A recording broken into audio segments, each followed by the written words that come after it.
1968 അദ്ദേഹം പി ജയചന്ദ്രൻ മലയാള ചലച്ചിത്ര ഗാനരംഗത്തേക്ക് എത്തിയത്. നിരവധി 16,000-ലധികം ഗാനങ്ങളാണ് അദ്ദേഹം ഓരോ മലയാളികൾക്കുമായും സമ്മാനിച്ചിട്ടുള്ളത്. മെലഡികൾ മാത്രം പാടിയിരുന്ന ജയചന്ദ്രൻ നിറം എന്ന സിനിമയിലൂടെ ആണ് ഒരു തട്ടുപൊളുപ്പൻ പാട്ട് പാടി വീണ്ടും സിനിമാ ഗാനരംഗത്ത് സജീവമാവുന്നത്. എങ്ങനെയാണ് അദ്ദേഹത്തിൻ്റെ ഓരോ പാട്ടുകളെയും എങ്ങനെ വിലയിരുത്താം? ഇപ്പോൾ ഐസൻ ജോസ് ചേരുന്നുണ്ട് വിവരങ്ങളുമായി. അദ്ദേഹത്തിൻ്റെ പാട്ടുകളെ വിലയിരുത്തുമ്പോൾ നമുക്ക് മനസ്സിലാക്കാൻ സാധിക്കുന്നത് ഈ 68 മുതൽ അല്ലെങ്കിൽ 65 മുതൽ തുടങ്ങുന്ന അദ്ദേഹത്തിൻ്റെ വലിയൊരു സംഗീത സഭര്യയുടെ ഒരു വലിയ കാലഘട്ടം തന്നെയുണ്ട്. ആ കാലഘട്ടത്തിൻ്റെ പ്രത്യേകത കേരളത്തിൻ്റെയും ഭാരതത്തിൻ്റെയും മാറ്റങ്ങളുടെ കാലഘട്ടമായിരുന്നു.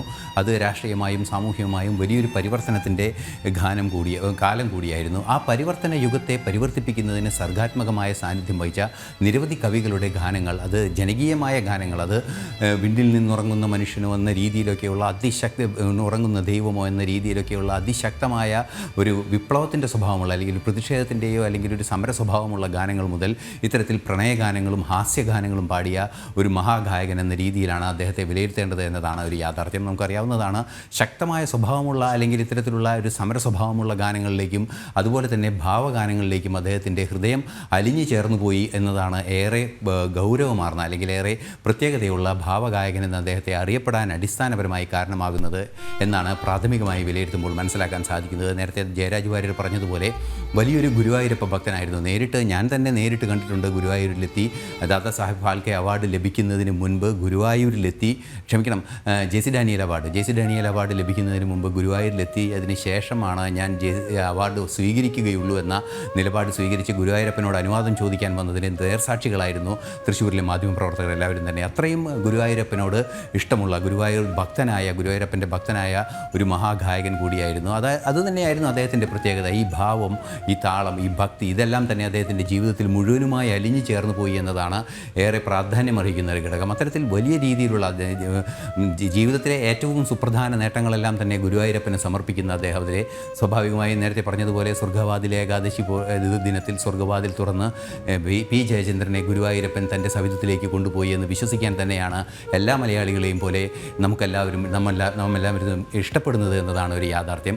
തീർച്ചയായും നമുക്ക് അദ്ദേഹത്തിൻ്റെ ഭാവഗാനങ്ങളിലൂടെ യാത്ര ചെയ്യുമ്പോൾ നമുക്കറിയാം, മഞ്ഞലയിൽ മുങ്ങിത്തോർത്തിയ ഗാനമായാലും അത്തരത്തിലുള്ള ഇദ്ദേഹത്തിൻ്റെ പാട്ടുകൾ എങ്ങനെയാണ് മനുഷ്യൻ ലയിച്ചു പോകുന്നത്. അത് യാത്രാവേളകളിലായാലും അല്ലെങ്കിൽ നേരത്തെ BS സുനിൽകുമാറൊക്കെ പറഞ്ഞതുപോലെ ഏതെങ്കിലും സമ്മർദ്ദം മനുഷ്യൻ്റെ ഹൃദയത്തെ കീഴടക്കുന്ന നിമിഷങ്ങളിൽ ഒരു ആശ്വാസഗാനമായി എത്തുന്നു.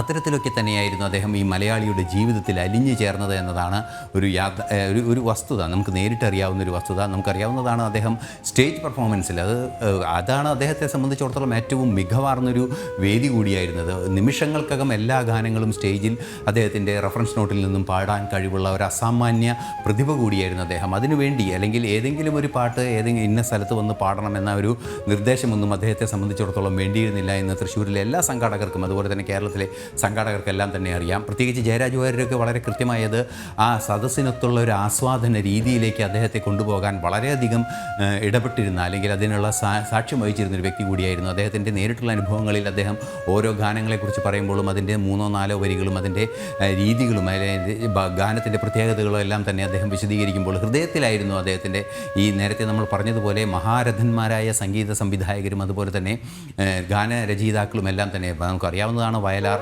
ദേവരാജൻ അതുപോലെ തന്നെ ബാബുരാജിൻ്റെ സംഗീതങ്ങളിലെല്ലാം തന്നെ അദ്ദേഹം ഉണ്ടായിരുന്നു. അങ്ങനെ ഗാനം എഴുതുന്നവരായാലും അതുപോലെ തന്നെ സംവിധായകരായാലും അവരുടെ ഗാനങ്ങളെയെല്ലാം അദ്ദേഹം ഹൃദയത്തിൽ ഏറ്റെടുക്കുകയായിരുന്നു. അതുതന്നെയായിരുന്നു ആ മനുഷ്യൻ്റെ ഒരു പ്രത്യേകതയായി മനസ്സിലാക്കാൻ സാധിക്കുന്നത്. ഗാനങ്ങളെ ഹൃദയത്തോട് ചേർക്കുന്നു.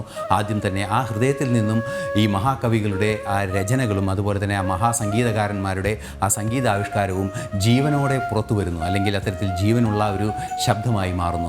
അതാണ് അദ്ദേഹത്തിൻ്റെ പ്രത്യേകത എന്നതാണ് ഏറെ ഗൗരവമർഹിക്കുന്നൊരു വിഷയം, അല്ലെങ്കിൽ ഏറെ പ്രാധാന്യമർഹിക്കുന്നൊരു വിഷയം. നമുക്കറിയാവുന്നതാണ്, ഇന്നും ഈ 80-ാം വയസ്സിൽ എത്തി നിൽക്കുമ്പോഴും അദ്ദേഹം 80-ാം വയസ്സിന് മുമ്പ്, അതായത് ഏതാണ്ട് 2-3 വർഷം മുമ്പ് വരെ സജീവമായി ഗാനമേള വേദികളിലെല്ലാം തന്നെ ഉണ്ടായിരുന്ന ഈ വ്യക്തി അദ്ദേഹം പാട്ട് പാടുമ്പോൾ എന്നും സദസ്സ് നിശബ്ദരായി ഇരുന്ന് കേൾക്കുന്ന ഒരു ദൃശ്യം നമുക്ക് കാണാൻ സാധിക്കും. മനോഹരമായി പാടുക, അത് ഏത് പാട്ട് എവിടെ എന്ന് എപ്പോൾ എന്നൊന്നും ആലോചിക്കേണ്ടതോ റിഹേഴ്സൽ ചെയ്യേണ്ടതോ ഒന്നുമില്ലാതെ ഹൃദയത്തിൽ നിന്നും പാടുന്ന ആ രീതി, രീതി അതുതന്നെയാണ് അദ്ദേഹത്തെ ഭാവഗായകൻ എന്ന് വിളിക്കാനും കാരണം. നമുക്കറിയാവുന്നതാണ് അദ്ദേഹത്തിൻ്റെ ജീവിത സഫരി ആരംഭിക്കുന്നത് മൃദംഗത്തിൽ നിന്നാണ്. പിന്നീട് മൃദംഗം നമുക്കറിയാം യുവജനോത്സവങ്ങളിലെല്ലാം തന്നെ മൃദംഗവും ഒക്കെയായി അദ്ദേഹം പെർഫോം ചെയ്ത ചിത്രങ്ങളെല്ലാം ഇപ്പോൾ പുറത്തു വരുന്നുണ്ട്. യേശുദാസ് മൂത്തുള്ള ചിത്രങ്ങളെല്ലാം പുറത്തു വരുന്നുണ്ട്. അത്തരത്തിൽ മൃദംഗം പരിശീലിച്ച ഒരു കുട്ടി പിന്നീട് മഹാഗായകനായി മാറുന്നു. ആ മൃദംഗത്തിൻ്റെ ആ ഒരു താളം, ആ രാജതാളം എന്ന് പറയുന്നത് അദ്ദേഹം ഹൃദയത്തിലേറ്റു വാങ്ങിയിരിക്കുന്നു. ആ ഹൃദയത്തിൻ്റെ സ്പന്ദനം അദ്ദേഹത്തിൻ്റെ ശബ്ദമായി മാറുന്നു. ആ സ്പന്ദന ശബ്ദം തന്നെ